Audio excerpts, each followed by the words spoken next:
Salam sejahtera, shalom. Senang sekali kita bisa berjumpa lagi di renungan singkat 100 hari berdoa di hari yang ke-13 bersama saya Pendeta W. Sopakua.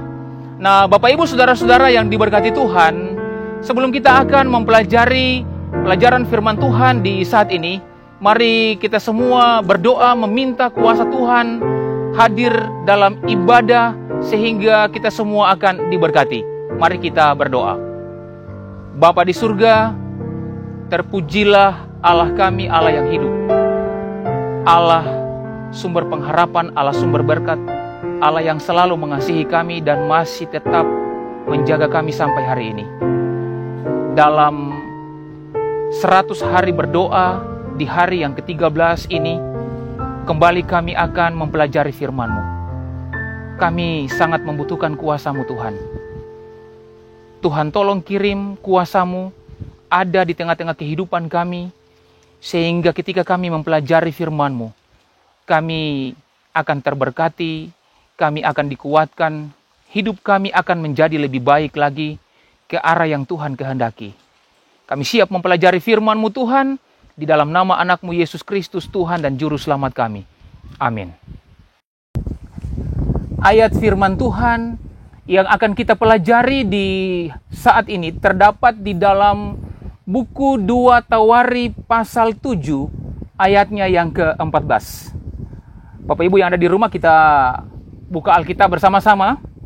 Dan kalau sudah dapat, mari kita baca bersama-sama 2 Tawari pasal 7 ayatnya yang ke-14 yang berbunyi demikian.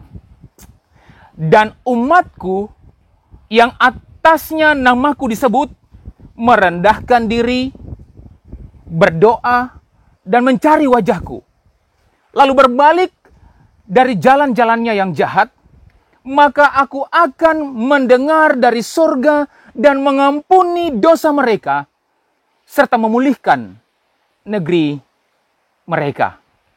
Nah, kalau kita lihat perikop dari cerita ini berbicara tentang Tuhan menampakkan diri kepada Salomo untuk kedua kalinya ketika Salomo selesai di dalam pekerjaan rumah Tuhan dan pekerjaan istana raja. Dan Tuhan menampakkan diri kepada Salomo, dan di dalam doanya Tuhan berkata kepada Salomo di dalam 2 Tawari 7 ayat 14 tadi, dan umatku yang atasnya namaku disebut. Ada 4 hal yang ditekankan di dalam ayat ini ketika Tuhan menampakkan diri kepada Raja Salomo dan di dalam doanya. Yang pertama, merendahkan diri. Yang kedua, berdoa. Yang ketiga, mencari wajahku. Dan yang keempat, berbalik dari jalan-jalan yang jahat.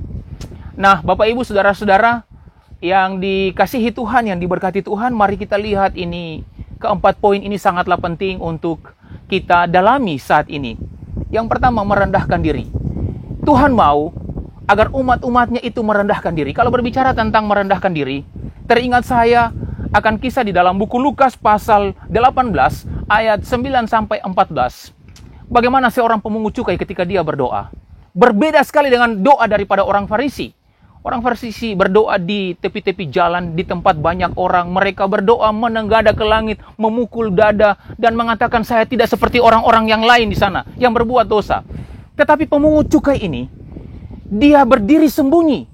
Bahkan di dalam cerita, di dalam buku Lukas pasal 18, ayat 9-14, dia tidak bisa menengadah ke langit, karena dia merasa dia adalah seorang yang berdosa. Dia merendahkan dirinya. Dia memukul dadanya dan berkata, ya Tuhan, kasihanilah aku orang berdosa ini. Dia berbeda dengan orang Farisi yang berdoa di tempat banyak orang dan banyak orang melihat apa yang dia berdoakan. Dia mengatakan bahwa dia setia datang ke gereja, membayar perpuluhan dan segala macam, berpuasa 1 minggu 2 kali. Tetapi pemungut cukai ini, dia merasa dia sangat berdosa. Dia tidak layak di hadapan Tuhan. Dia merendahkan dirinya. Dia berdoa di tempat-tempat yang tersembunyi. Dan dia berkata, Tuhan, kasihanilah aku orang berdosa ini. Kalimat yang diucapkan oleh pemungut cukai ini menunjukkan bahwa dia sementara merendahkan dirinya di hadapan Tuhan. Dan Tuhan ingin orang-orang Israel juga memiliki hal yang sama. Tuhan ingin saudara dan saya juga punya pengalaman yang sama. Mengaku bahwa kita ini tidak ada arti apa-apa di hadapan Tuhan. Itu poin yang pertama. Kemudian poin yang kedua yang ditekankan di sini, setelah merendahkan diri, berdoa. Hari kemarin kita sudah berbicara panjang lebar tentang berdoa. Bagaimana kita harus berdoa? Bagaimana Tuhan menjawab doa-doa kita? Bagaimana kita sebagai umat-umat Tuhan harus tekun di dalam doa-doa kita? Dan Tuhan tuntut orang-orang Israel juga harus berdoa. Berdoa adalah cara untuk kita dekat dengan Tuhan. Berdoa adalah nafas hidup kita. Berdoa adalah membuat kita sangat akrab dengan Tuhan. Jadi Tuhan mau orang-orang Israel di dalam hidupnya ketika dia menampakkan diri kepada Raja Salomo dituntut agar supaya orang-orang Israel harus berdoa. Begitu pula dengan saudara dan saya.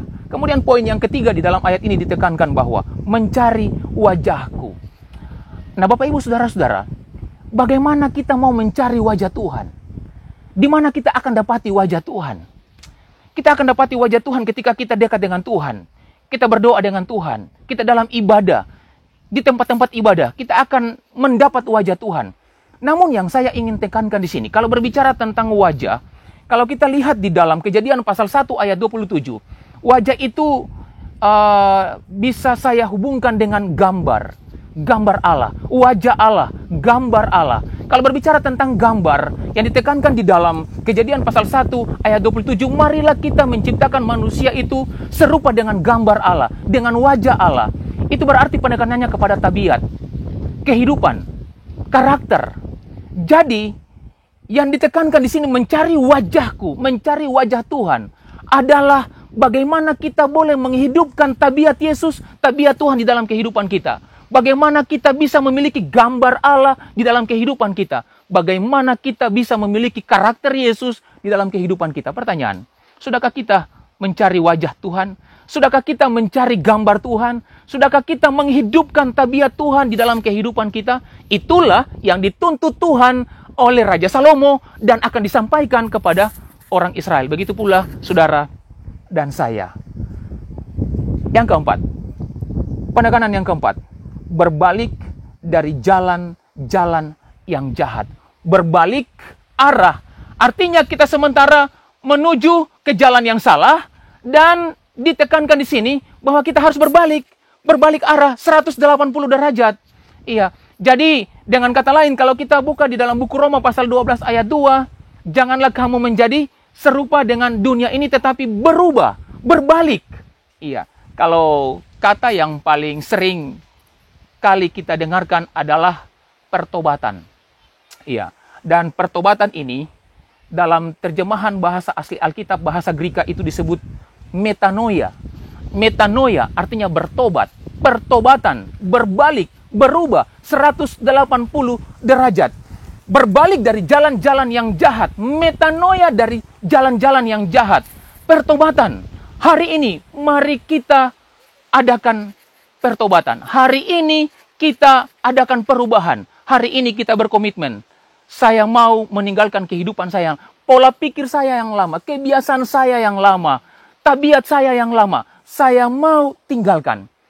Ketika kita merendahkan diri selayaknya pemungut cukai dan berdoa kepada Tuhan, memiliki tabiat Kristus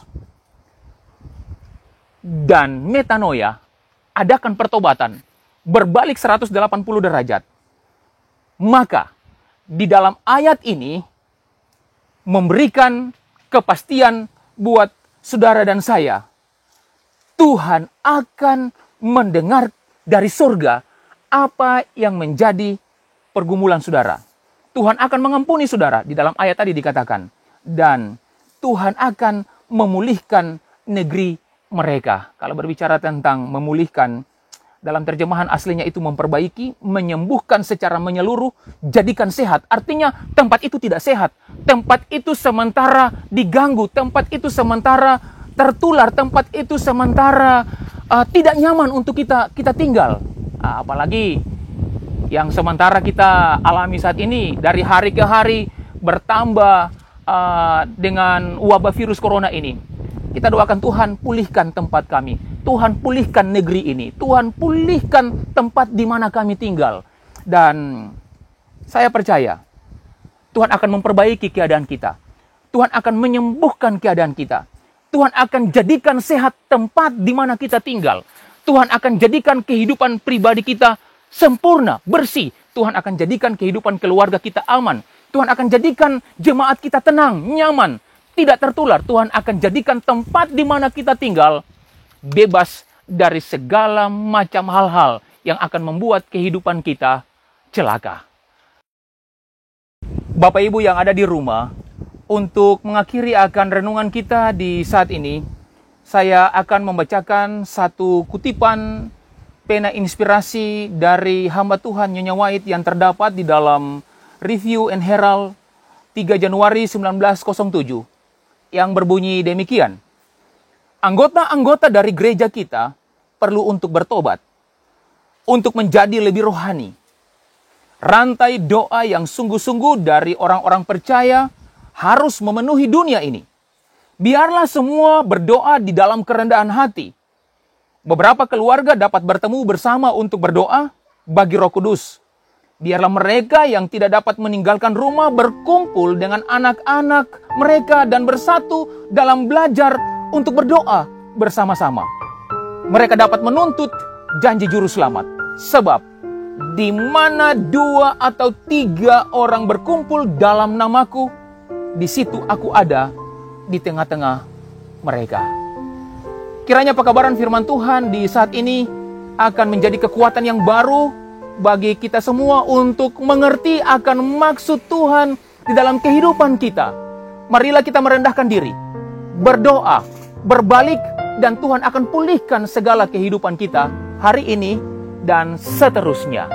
Tuhan memberkati kita semua. Saya bawa dalam nama Yesus. Amin. Mari kita berdoa. Puji syukur kami naikkan kepadamu Tuhan.